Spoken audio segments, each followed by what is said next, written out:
Hello, everyone, and thanks for taking time from your busy day to join us here. I know we've got people listening in multiple time zones across the world. So whether it's your morning, your afternoon, or your evening, we really appreciate you taking time to listen in. And we hope this is an informative presentation. Offshore staffing isn't a shortcut now. It's a scalable talent strategy.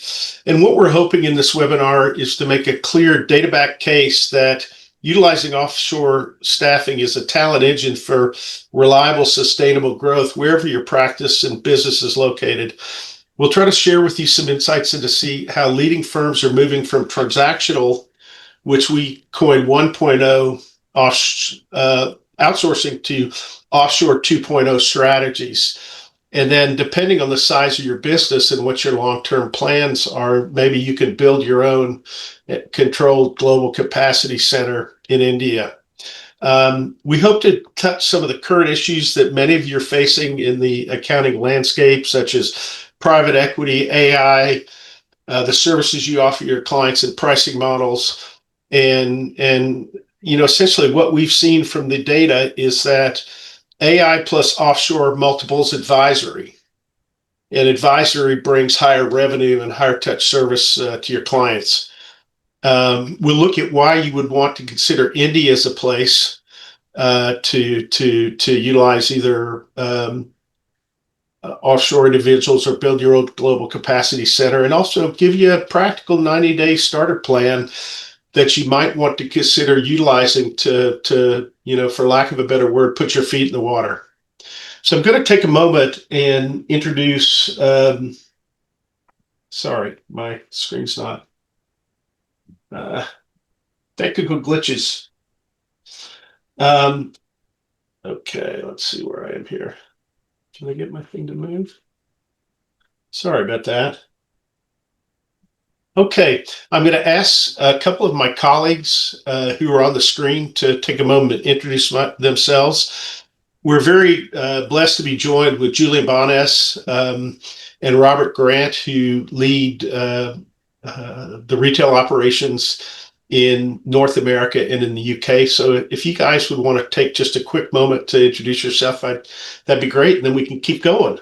Sure, absolutely, my pleasure. I see that I show up as Unison Globus, and that's exactly how I show up. So my name is Julie Bonas, and I am the Senior Vice President of Customer Experience and Relationships in the United States. So I am focusing on building out clients in the United States, and I focus more on the small to mid market, because we also feel that there is a process that, whether you're a small firm, you're a medium-sized firm, or you're a very large firm, we have a solution for all. I focus in then on tax, audit, accounting support, whether that be in a dedicated resource model and or a project engagement. Robert? Thank you. Thank you, Julie. Thanks, Julie. Yeah, it's Robert Grant here. I'm based in the UK, and I'm head of Initor Global's customer experience. I've been working with Initor for around 3 years now. I'm actually an accountant by profession. I worked in practice for over 30 years, and I've used outsourcing and offshoring heavily throughout my career. So I've been helping Initor over the last 3 or so years just to develop the business and build a strategy in the UK. As it says on the screen, we provide all sort of offshore tax and accounting services. And that's to about 100 UK accounting practices and other corporate businesses as well. And we're based in Ahmedabad in the Gujarat region in northwest India. From the UK perspective, our accountants are facing a range of challenges, and they're increasingly looking at offshoring work to help provide a solution to the talent crunch, the rising cost of employment, and the technological trends currently facing the worldwide industry. So I'm really hoping to give you a UK perspective, which is of course relevant to your own lived experience around how outsourcing can help you going forward. So I'll hand back to Charles and let him do some serious presenting now.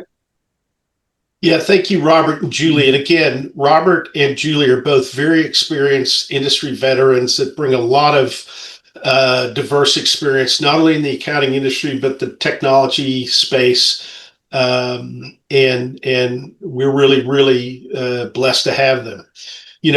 these three verticals are under the ZIU group, and they're just part of the ZIU group service lines. But again, I think the main focus is, our primary focus is supporting accounting professionals, businesses like yours, delivering accounting, audit, tax, advisory services to your clients so you can drive superior productivity and excellent advice for them.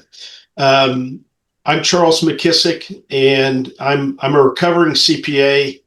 I started my career many years ago and spent years in accounting, then moved into the investment industry, and have been blessed to come back and work with the ZIU group team and Unison Globus since 2017.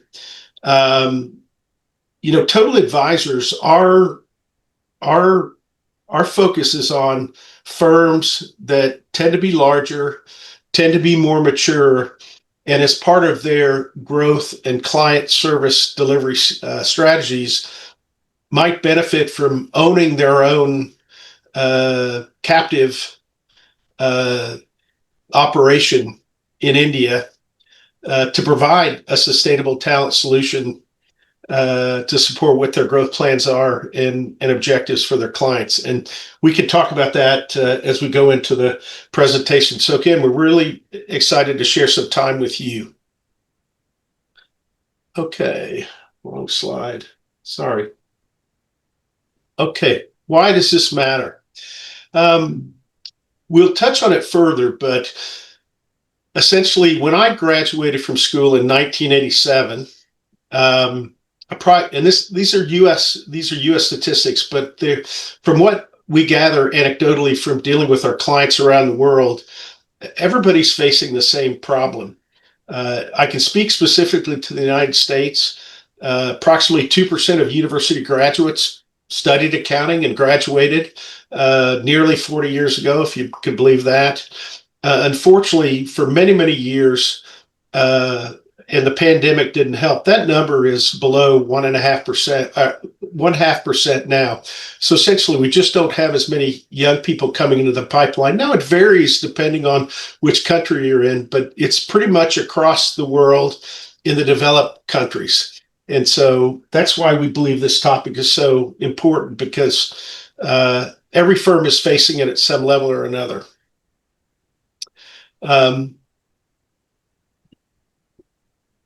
Let me see here. Oh, sorry. Back. My apologies. Trying to get my mouse sorted. Okay.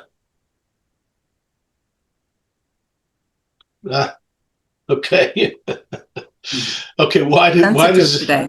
What's that? I said it's sensitive today. It is. Yeah, it is. So why is this important? Essentially, everyone is trying to grow the revenue and profitability for the firm. And that's a combination of delivering higher value services for your clients, as well as bringing in more of the type of clients that you want to work with and enjoy working with. I'm going to ask Robert to comment initially about some of the factors in the UK, and then we can touch on some of the factors that are unique to the United States and North America. Okay, thanks, Charles. I'm going to take you through this slide. The sort of golden thread through all of my comments is the talent crunch in the UK and the sort of lack of people entering the profession. So in terms of the growth strategies that are pretty evident in the UK at the moment, we still see a lot of organic growth. And by that, I mean, selling more services to existing clients and growing services to new clients as well. A lot of that is driven by the government in the UK.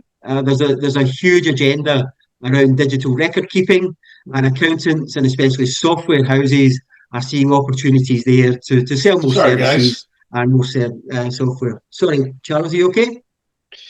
Yeah, have you guys lost my screen? Yeah, I've seen some nice trees though. Yes, we did. Yeah. Okay, let me try to figure that out. Keep going, Robert. I'll give it a go. I'll give it a go. So I'm just concentrating on the growth strategies at the moment. So covering organic growth, around existing clients and new clients as well. So within the firm, but we're also seeing a lot of growth by acquisition, and of course that carries a lot of risk. Whenever you embark on that sort of growth strategy, you've got to ensure a really good cultural fit of clients and, of course, people.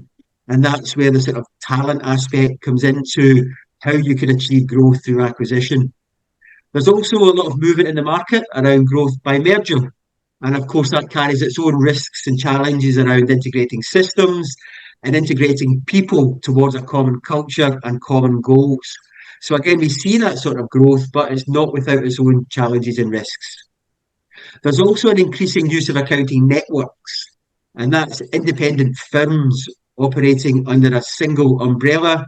And what they do is they refer clients to each other, where the client may not be a good fit for their own firm. And they also refer work, especially sort of higher end advisory work around tax and audit. Now, this really helps individual firms build capacity and access to those specialist services. So, a lot of different strands to the growth strategies in the top firms, but a lot of it comes back to having the right people in place at the right time. So, then that takes us on to what's actually happening with talent. And Charles gave us a really great examples and statistics around there are fewer people entering the profession at the moment. But there's also a need to upskill those accountants who are actually working in a profession at the moment to make sure they're comfortable with those developments around AI, automation, and digital solutions. And of course, there's a range of commercial software that's in the market at the moment, and they're all competing with each other to try and be the software supplier of choice. So again, accountants need to be mindful of people entering the profession and also within their own businesses that they're comfortable with all of these developments. So there's a specific suite of skills that are now needed among accountants, which we may not have envisaged even 10 years ago. And often overlooked as well is the demand for attractive working conditions. The Generation X, Generation Z, whatever we're dealing with at the moment, they're looking for, better work-life balance. They're looking for remote working opportunities and so on. And the legacy of the pandemic is still with us around people who may not be comfortable coming into an office environment every day. And of course, workforce strategies themselves have become increasingly diverse. That means integrating full-time workforce with gig-based employees and also remote workforces who can access cloud accounting software from anywhere in the world. So there's a lot happening with talent in the profession at the moment, a lot of strands that we have to pull together to make a success of the talent that we have. And then we move on to what clients are thinking about us in business development. Now, certainly in my experience, clients are increasingly demanding. They're also able to move between accountants really easily because of cloud accounting software. You can literally leave an accountant on a Friday and start with a new accountant on a Monday. So that brings its own challenges for accountants to retain the clients that they have and remain competitive in terms of the prices that they offer. And of course, clients are increasingly demanded in a social media environment about instant responses to their question. Now, ChatGPT can take you so far in terms of using your website to respond to client queries, but there's a real need for human interaction, and that will still exist for the foreseeable future anyway. So we need people who are comfortable with serving clients on a face-to-face basis and over video calls and things like that. So a real professional aspect to that part of client service. And of course, business development is closely tied to growth strategies for firms. More individuals nowadays now need an accountant in the UK to meet the demands of government record-keeping initiatives. So there is some natural growth alongside the increased competition that brings. And I've mentioned tech, throughout my sort of previous comments, but there is a real impact on talent in the UK through as mentioned earlier, the need to upskill accountants to be proficient with AI, automation, cloud accounting software, and new entrants with these skills to the profession are highly sought after and attract really top salaries and packages. And these are the people that are increasingly difficult for firms to sort of retain within their working environment. And my final comment around sort of tech trends is it does require heavy investment to stay ahead of the competition. And many smaller firms really struggle to A, secure that investment, and B, secure a decent return on that investment. So again, that really matters when smaller firms are trying to implement these strategies to take their growth plans forward and also attract the talent that they need to achieve those growth plans. So that's a quick run through why this whole agenda matters. And Charles, I'll pass back to you and Julie to give us a US or North America perspective on that. Hey, Robert, I think you've done a great job of covering that. And I'd say just about everything you covered is relevant in a similar fashion in North America. You can see, and I apologize to the group that understanding technology is not my strong point. When I started back in 1987, I used a 10 key adding machine. I remember the first time our audit team got a portable computer, which was the size of a laundry basket, and we had to share it amongst four of us as well. Windows 1995. So, so technology, if a guy like me has trouble with it, particularly with AI and all the new tools out there, there's millions of great tools. Firms are trying to decide, okay, I've got this laundry list of tools I can use to accomplish various tasks, but how do I put them together in such a way to make them an efficient and utilizable tech stack? Also, the accounting industry, I think, as a whole, has not promoted just how exciting and wonderful the accounting profession can be. It's not as sexy as being a lawyer or a private banker or an investment banking professional. You don't see Hollywood and Bollywood and movies very often with the accountant. He or she is the hero. So I think that's something that's been underrepresented. But also, too, as Robert mentioned, client service. Not only the desires of clients of an older generation, but younger generation is different maybe than what it was 30 years ago. And I don't know if the profession has evolved quickly enough to make sure that the services and the delivery we provide actually meet the needs of today's client. So let's jump to the next slide. Where is it here? Okay. Yeah, see. Okay. So, we've touched on some of the critical business issues of the landscape. Again, in North America, the UK, and many countries, private equity is playing a big role in acquiring firms, changing how they work, how the service delivery and technology is driven by clients. Again, we've talked about AI as a huge disruptor, and it's going to be very interesting to see how that continues to expand over the next few years. One of the things, Robert, you talked about in one of our discussions is one of the requirements in the UK about document retention and data. Can you talk about that a little bit? Because that's not something that necessarily is relevant in the US, but I can see it being more important going down the road. Yeah, I mean, it's a clear direction of travel for the regulators in the UK.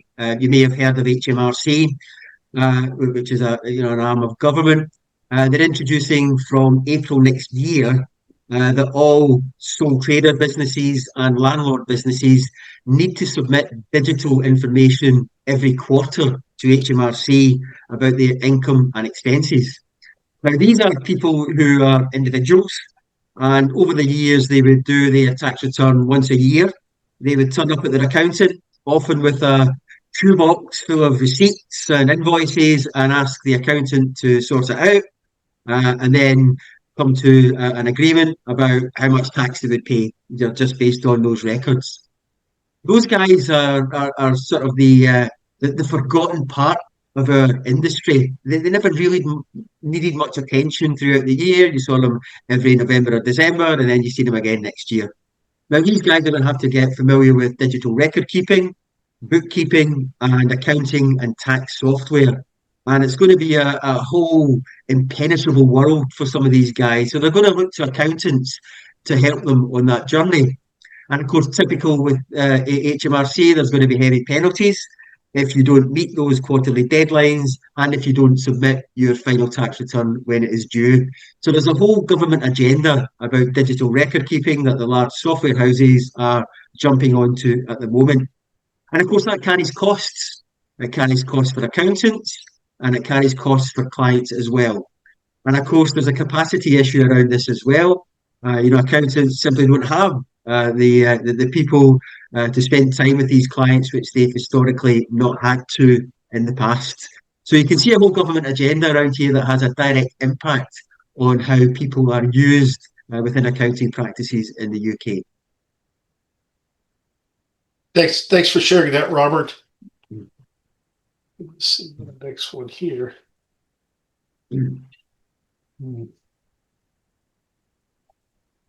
All right. Sorry, guys. That's okay. If you'd like me to take over and drive at any time, let me know, Charles. It's okay. You're doing great. Yeah. If you want to do that, I'll take you through some of these various points from a UK perspective, because what we're hearing from Charles and Julia is that many of these cross borders in terms of their impact on accountants. And certainly in the UK, around the sort of private equity, we see a lot of venture capital now coming into the industry. This is happening especially around firms or accountants with practices that are heavily into sort of SaaS-based services, that's software as a service. So firms and accountants with those sort of capabilities are attracting strong interest from venture capitalists who are interested in investing in those businesses with strong tech platforms.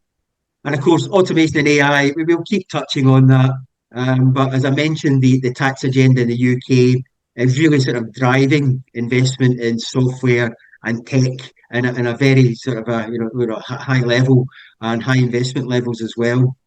And of course, how to integrate AI into a firm, that's a really, it's a big challenge for especially smaller firms who are looking to sort of squeeze as much return out of their investment in AI as they possibly can. They may not be familiar with how they use it to the maximum, and in fact, they may not have the expertise in-house to gain the advantages of AI that maybe the larger firms that are able to secure. We talk a lot about the offshore talent pipeline. One of the areas we haven't really talked about a lot is around the succession planning agenda and how that's really difficult to achieve, where there's stiff competition among different firms for accountants with those high levels of skills that are highly sought after and, of course, highly rewarded as well. And that follows straight into the advisory services expansion. Capacity is still an issue as clients need more complex tax and advice to keep up with some of the regulatory changes that I mentioned. But this also includes areas like non-DOMs, wealth planning, understanding capital gains rules and inheritance tax planning. These are all very high on the list of services that high net worth individuals are looking to at the moment. And of course, accountants are spending a lot of time investing a lot of resources in that agenda, and they may not have the time to take care of those clients who just need that recurring sort of standard level of service that can be delivered more successfully offshore. Pricing, we've seen a lot of market disruption in the UK, some fully online entrants to the market who use fixed pricing, often lost leaders, and a more subscription-based approach to pricing, which means sort of monthly amounts paid, which helps accountants in terms of a steady income flow and also helps clients in terms of planning their expenditure on their accountant. But of course, there's often a race to the bottom around those subscriptions and a lot of loss leaders in the market, as I said. So pricing, it's a lot more dynamic than we may think. Certainly in the UK, we're seeing more of that at the present time. Change management, well, that's a whole webinar in itself. But in terms of sort of outsourcing services, most early adopters of outsourcing viewed it as a purely transactional part of their operations. High volume, recurring work was sent offshore at a relatively low cost and low risk. That's now changing. As businesses scale, they're seeking a much more strategic solution. They need professional support under a long-term partnership, and that allows them to free up their own talent to focus on business development and helping those clients who need specialist services as well. So a final comment around that agenda is that what we're seeing among those clients who are offshoring is that the offshore team is seen very much as an extension of the onshore team. They're fully integrated into the day-to-day operations, and they work within a very diverse organisational culture. So a lot around change management, which I think could be a very good topic for a future webinar with Charles and Julie. Yeah, thank you, Robert. Julie, do you want to add anything, or you've got a big section coming up? So why don't we keep moving? Yes, I think many of the Okay. issues and the challenges are the same, just at different levels throughout the different countries. But yeah, why don't we keep moving forward? Yeah, we'll keep moving so we can keep on time. And one thing I just wanted to add for any of the listeners, if you want to put a question in the chat or the Q&A, please do. We'll try to get to it before the end of the presentation. Okay. This is U.S. data from a firm Inside Public Accounting. They do annual survey of nearly 1,000 firms, gathering very detailed and active data, and the database actually goes back in many of their questions and statistics back to 1991. So it's a very deep and valuable resource. And the key takeaway here is that the IPA 100 is the top 100 firms in the United States. The IPA 500 is from 400 to 500 in the list. The key takeaway here is the larger, more profitable, more proactive firms are utilizing offshore staff, and in turn they rely on their offshore team to produce a higher quantity of their production for client deliveries. And we'll deal with that a little bit further. I'm gonna turn it over to Julie, and Julie, again, as I mentioned, she brings a tremendous amount of experience, many years. She's got many years of experience, given the fact that she's only 39, but Thank you, Charles. There we go. I love when you get that into almost every presentation that we do. Why don't you go ahead and turn it right over to the next slide. And thank you so much. I appreciate your accolades. So my background has always been in financial tech, and I worked for a very large tax audit and accounting software company, very large global organization. And I manage the central division here in the United States. That's where I'm located, is in the United States. And there's a lot that I've learned managing technology and selling technology to firms. And one of the reasons why I moved over to talent about 2 years ago was for the fact that you can have the best technology, but if you still don't have the people in the seats and the human discernment, it will still be challenging. I also noticed something that was happening is that when you look at the journey of offshore staffing, I don't know, some of you might know the story, but let me just give you the story from a U.S. perspective.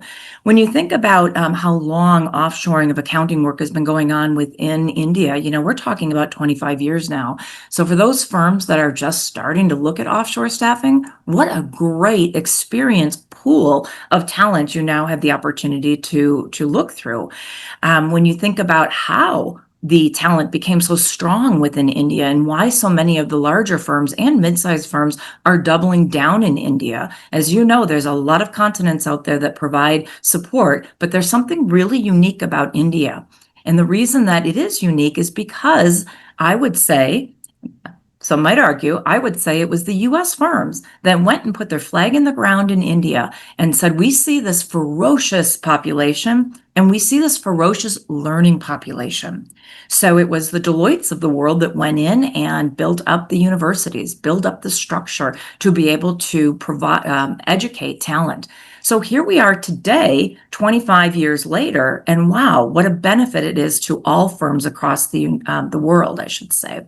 But you might see at the bottom of the screen, we talk about 1.0 versus 2.0.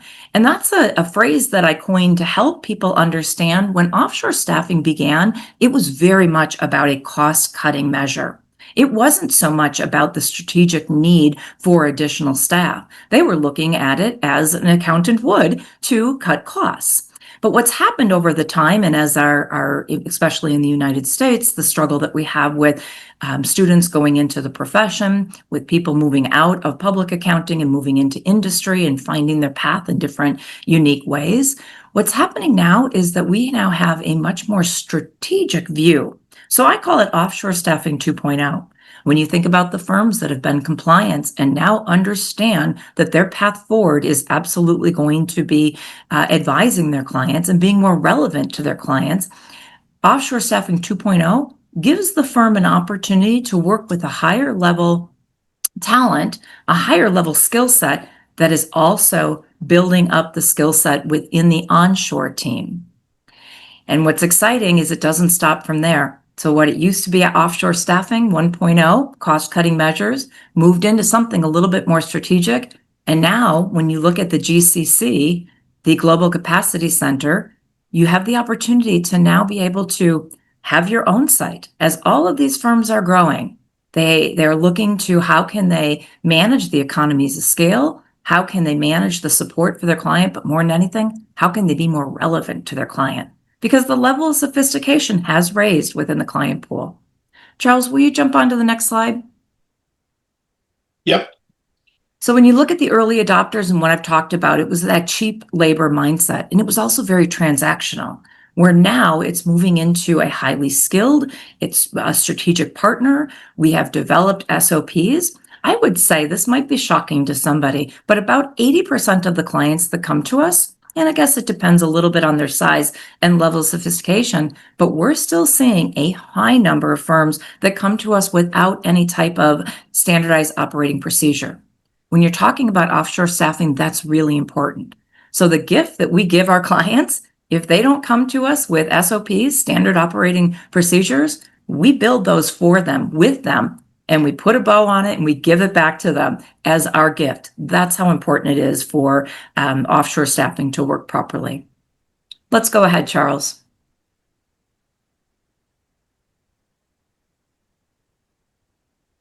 Okay. So many will ask about, what is it that AI is going to do, or these AI tax preparation softwares? What is that going to do? What is it going to do to the offshoring? Are we going out of business? I just had a conversation yesterday morning with a very confident young man who had built some AI tax prep that says, you guys are going to be out of business. Had to take the opportunity to talk to him a little bit about what's really going on in the market and how AI is considered to be a multiplier and not a substitution. Human discernment will always be important. Certainly AI can help put numbers in boxes, but still there is a level of human discernment when it comes to the review, when it comes to the strategy, and when it comes to the advising. Clients are much more sophisticated than they were in the past. As a result, our firms need to manage their level of sophistication to meet their client. So if their client is looking at advisory and consulting services and wants to know more, they don't want it to be a one-time a year interaction. And also firms are looking to move into subscription pricing or value-based pricing. You have to be bringing more to the table. So we look at Unison Globus, at the zoo companies, we look at AI as being nothing more than an enhancement. We're really excited about it. Next slide, Charles. Very good. I want to give a little bit of a case study. We had a mid-sized firm that used offshore staffing, And they said, never again, never, never again. It didn't work for us. We're unique. You've all heard it in the past. But we went and we approached this firm again and we said, let's try again. And we worked with them on their SOPs. They brought great SOPs to the party as well. And we together massaged them. They started out with 2 hires. And now they're on to 4. I just had dinner with them last night. I'm at a conference and they happen to be at the same conference and they're looking to add 2 more. So what's happened is they no longer have to say no to clients. What they're saying confidently is we want to pick and choose the clients that we work with. So when this firm was using AI only bookkeeping, they tried that. They realized that the human discernment was very much missing and their clients felt it. So they now move to an AI supported human led focus for this particular client. I'm really excited about this client and they're going to be doing some case studies for us because they were I'm never doing it. And now look at they're growing their business. This is also a firm that has grown by over 30% year over year since they've started working with us. Next slide. Okay. Thank you so much, Julie. That's a great overview, and I really appreciate you sharing. And I apologize again for my hiccups with the moving the slides. I'm anyway. We're good. Again, in order to keep through time, this is another chart from inside public accounting, and again, it mirrors the first chart, and then it breaks down all of the firms that participated in the survey in North America.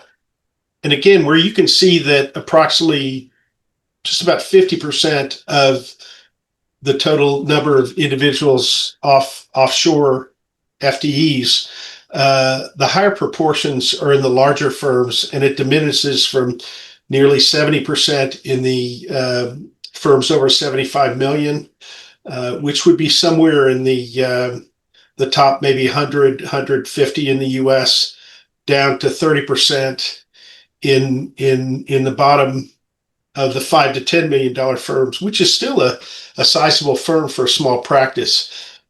The interesting statistic I want to point out is smaller firms, mostly solopreneurs, and more newer practices, they're hardly utilizing any offshore labor, which is really unfortunate because that affects their productivity. It affects how they get to spend their time, how they can adapt with technology, and really take these changes, which are coming like drinking water from a fire hose. But the encouraging thing to see is that whereas the larger firms, a vast majority project that they're going to increase the amount of offshore work that they do in 2026. Finally, we're seeing 40% of the smaller firms are willing to commit to give this an opportunity and see how it can drive their business. And again, we've got so much data. I didn't show it here, but again, the revenue per principal or partner is much higher in the larger firms than the smaller firms. The amount of money the larger firms are able to spend on technology is far higher than the smaller firms. So in essence, there is an anecdotal connection. If you utilize offshore labor, which not only provides skilled talent, but also cost savings, you could direct some of those profits to investing heavily in technology as well as paying yourself more. That's kind of the key takeaway there. Why India? Okay, so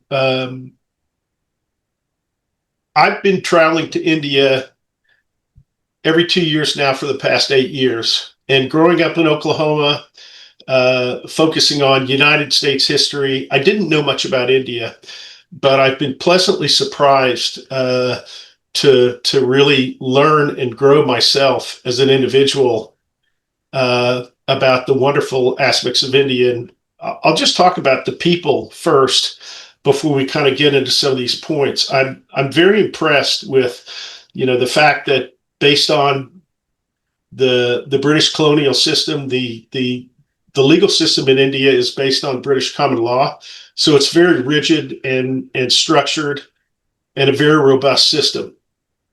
Out of that too, the educational system is incredibly strong. And the educational institutions, like Julie mentioned, not only at the university level, but at the high school and various other levels, learning and personal improvement is a huge aspect of the Indian culture. Family values are a number one driver too of why people want to be productive and contribute and grow professionally. I've had the opportunity to visit people, stay at their homes. In some instances, there's 4 generations of family living in the same home. So the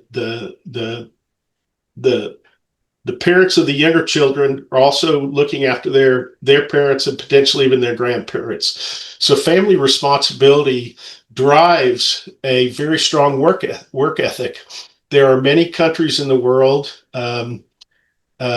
North America, Europe. For some reason, many younger people don't want to work.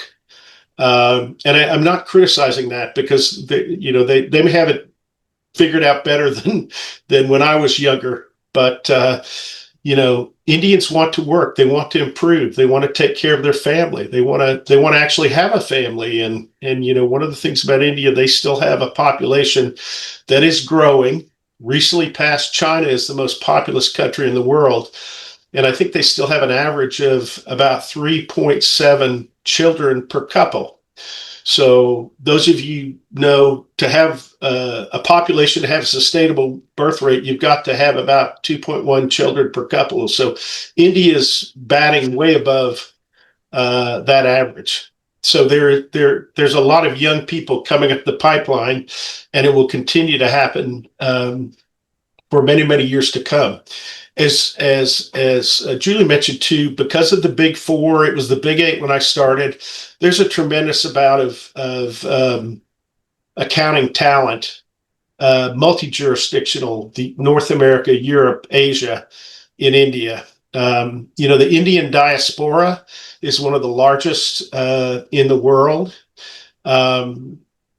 The largest, surprisingly, being in the United States, and then where I live in Canada, we're actually one of the largest too. I think we have a very high percentage of our population is Indian, based on the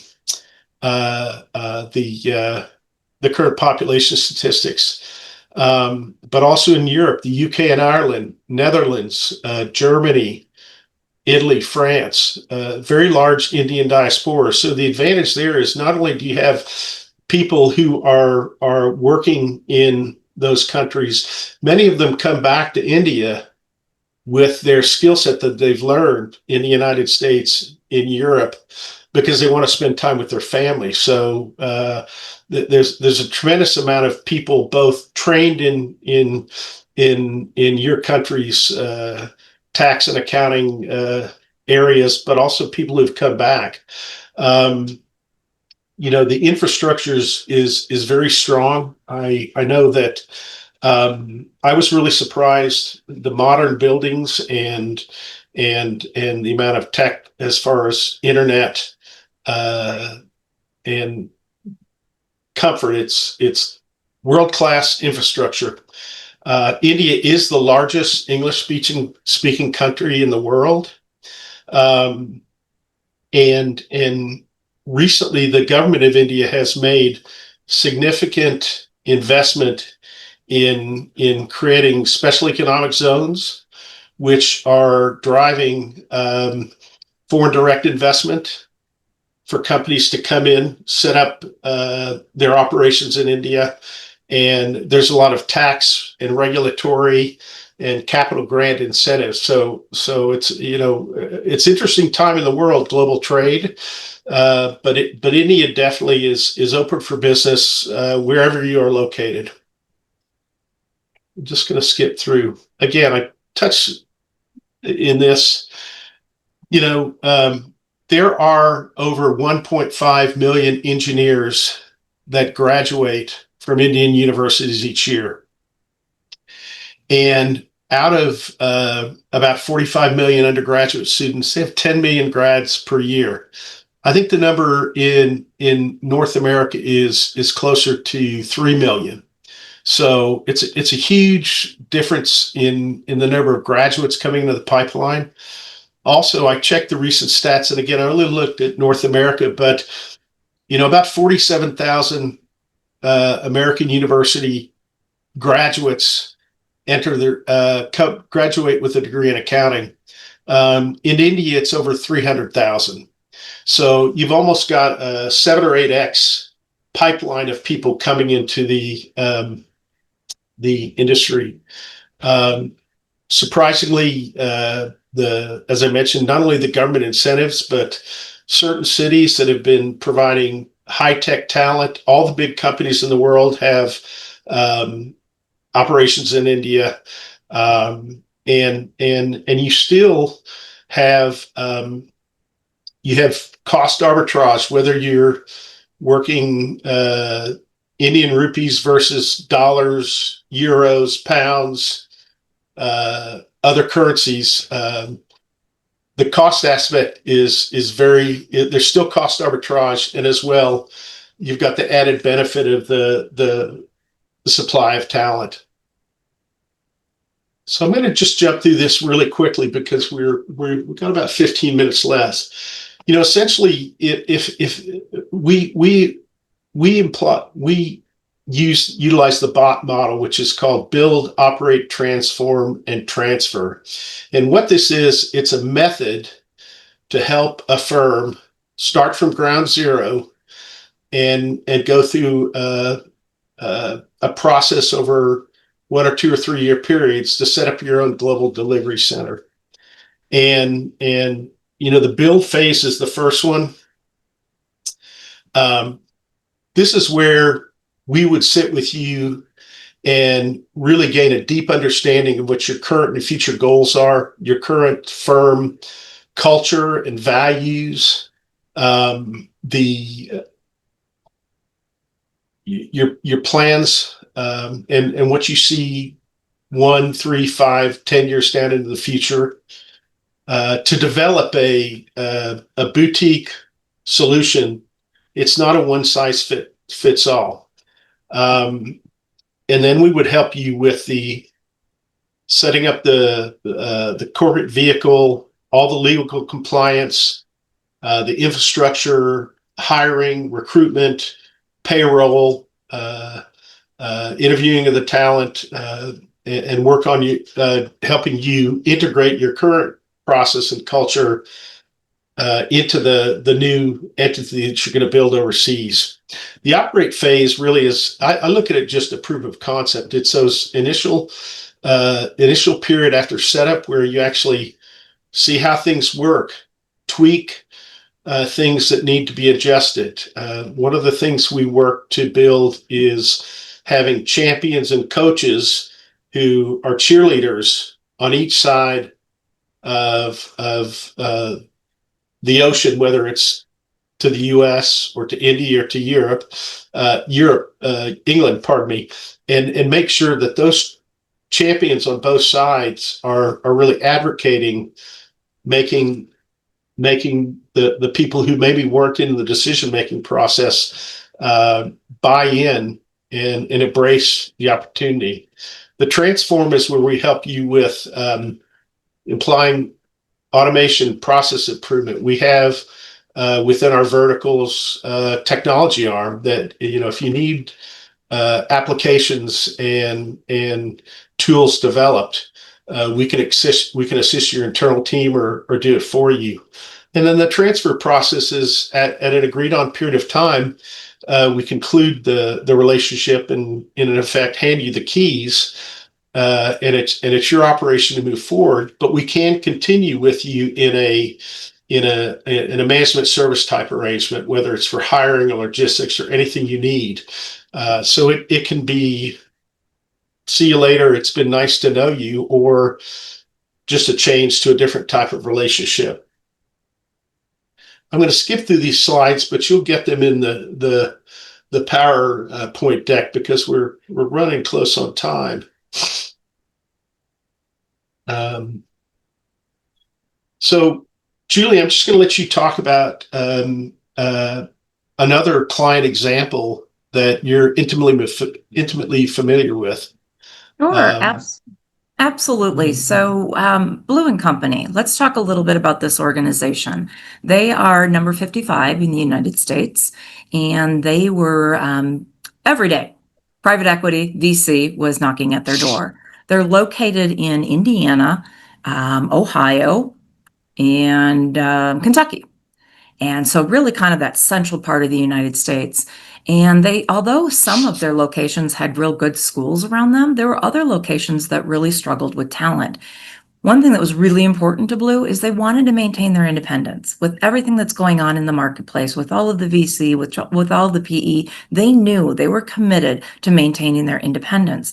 But they also realized that that meant that they had to compete with those that were being gobbled up by PE and also VC.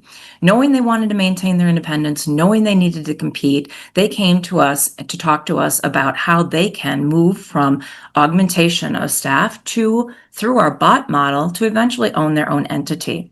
And this was a big change for them, but they knew that they had to do something. So we had a really nice opportunity to meet with the individuals over at Blue, absolutely fabulous humans. And they had a goal. They wanted to be at 15 within the first year. As we all know, that this is a process, and you want to be really disciplined in your process to not grow too quickly, but also to maintain the customer needs. In this situation, they needed to grow quickly to maintain the customer needs. And right now they're at about 27 in 11 months. So we really value the relationship with Blue. We really value that they took time to invest in themselves and trusted in an organization like ourselves that has done this before to be able to help get them to their goal of eventually an entity. So we will continue close with this case study and provide updates as time goes on. Thank you, Julie. Yeah, and I think you hit the nail on the head there. In any relationship, whether it's with a firm overseas or even domestic, communication and buy-in on both sides and cooperation is key, because there are going to be hiccups in the road. But if you're willing to invest the time, and again, like you say, working with good people, that's something we don't want to work with everybody, but we want to work with good people, and we share their values and objectives, and that helps a lot. Again, we're running short, so I'll keep moving. Are you ready? Robert, if you have a quick comment about what maybe UK firms who might be thinking about jumping in or expanding their offshore talent, maybe you could share some ideas there. And again, we've only got about... Yeah, no, not so much readiness signals. I would call these more red flags. If these are happening in your practice or in your business, if you are struggling to attract local talent into the business or even into the profession, then that may be the time to take stock about, how you actually deliver your services and whether an offshore option is going to help you, through that risk and that challenge. If you're running out of time to do things and spend time with your clients, if those recurring deadline-driven tasks are becoming a bigger and bigger part of your day job, it's probably time to look at some sort of fresh resource to help you along that journey. And Julie just set out, a great examples of, how asking the question at the right time really helps businesses deal with their sort of client needs and client pressures in real time. And of course, fee pressure is always there. There is great competition for new clients in the UK. And I've mentioned the lost leaders coming into the industry now. So we need to look carefully at the top line in terms of fee growth, but also the bottom line in terms of reducing costs. And presenting an offshore solution will immediately reduce your employment costs by around 50%. And that is really attractive to UK companies at the moment, where the costs of employment are increasing due to sort of government policy in that area as well. And those succession questions, some can be dealt with through collaboration and merger, but they're most easily dealt with if you can grow your own talent and make sure they're equipped with the skills that your practice or your business needs to take it into the next sort of 10-year cycle or 10-year business plan that you may have in mind, to really, help keep the foot on the pedal of growth. So that's just a quick UK perspective, Charles. I know we're up against the time clock. Yeah, and I think I appreciate that, Robert. And one of the things I think you pointed out, and Julie echoed it, when you're utilizing offshore people, it's not an either or situation. It is something that we really view it as a way to supplement your domestic talent, your in-office talent, help them improve their opportunities to become future leaders of the firm, develop some of the skills, such as client development and communication, which maybe differ from the things that some accountants start off getting comfortable with, the keyboard and the numbers. So yeah, it's the same everywhere. I'm going to jump. What we recommend is, if you're interested in learning more, whether it's with us or another firm, it's not like you have to make a long-term commitment. You can do a 90-day plan, just to analyze what are our needs, where could we possibly fill gaps, working on the structure as far as communication and delegation and how that could advance productivity going forward. As Julie mentioned, take a look at your standard operating procedures. Are they documented? Do they need to be updated? And also, you can run a small pod. Do a short-term test drive, so to speak. And then, depending on the size of your firm, if you've already got people offshore, or you've used it in the past and maybe want to revisit it again, or you have multiple jurisdictions. I mean, we do work with firms that have offshore teams in the Philippines and other countries. So again, it's whether you're working with one or two people or trying to build a team of 50, we can work with you either way. It's not a one-size-fits-all solution. And again, so I'm rushing, but it's there's two paths you can take. We would love to help explore those paths with you if you're interested. We're very, very much appreciative of the fact that we can participate with GGI. I know Julie's at a conference in North America today. I'm going to be at the GGI World Conference next week. And if you'd like to reach out to myself or Robert or Julie, we'd appreciate it, and love to get to know you and be a sounding board for your ideas. It's just an exploration. So I don't know, did we get any questions in the chat? Because we're about 58 minutes. Here, let me see. There's just one question in the chat. Thank you. This is such a great question. I appreciate them asking.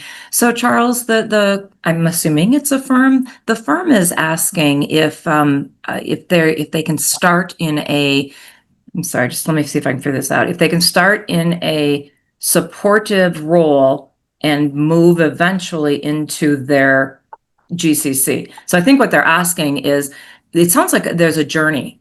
Can they stay within their supporting, just getting staff to support them and resources to support them for a long time as they make their journey to their initial entity? I think that's the way I look at it. Yeah, and I think you phrased it really well, Julie. It is a journey, and everybody's journey is different. We have the tools and the expertise and the experience to help you wherever you are in that journey. Mm-hmm. And we certainly would love to sit with you, get a better idea of where you're at today. What are the